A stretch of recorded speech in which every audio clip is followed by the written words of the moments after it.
प्रभाग क्रमांक 1 मध्ये भारतीय जनता पक्षाचे उमेदवार माजी नगरसेवक सुरेश म्हेत्रे प्रचारात आघाडीवर आहेत। त्यांच्या पॅनलमधील सोनम मोरे, शीतल यादव, गणेश मयेकर उमेदवारांनाही नागरिकांची मोठी पसंती आहे। सुरेश तात्यांच्या नेतृत्वाखाली भाजपच्या पॅनलला नागरिकांचा पाठिंबा देखील आहे।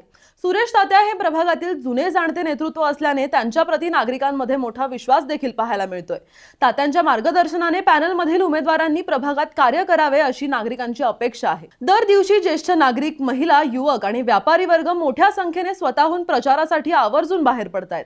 प्रभागात प्रचाराला फिरताना ठिकठिकाणी होणारी फटाक्यांची आतिषबाजी, फुलांची उधळण आणि रंगोळीच्या पायघड्यांनी उमेदवारांचे स्वागत केले जाते। असंच उत्सवाचे वातावरण इथे कायम राहील अशी चिन्ह असून दररोज मिळणारा उदंड प्रतिसाद चारही उमेदवारांना अनुभवायला मिळत असल्याने इथे काय निकाल लागू शकतो हे आता स्पष्ट झालंय। उमेदवार नागरिकांशी संवाद साधत आजवर प्रभागात केलेल्या कामांची माहिती मतदारांना देत आहेत व यापुढे त्यांच्या अपेक्षा पूर्ण होतील याची ग्वाही देत आहेत। प्रचाराचा हा प्रवास म्हणजे मतदारांपर्यंत पोहोचून त्यांना सोबत घेऊन चालण्याचा प्रयत्न असल्याचं दिसतंय। दरम्यान यावर तुमचं काय मत आहे ते आम्हाला कमेंट करून नक्की सांगा आणि पाहत रहा PCMC न्यूज।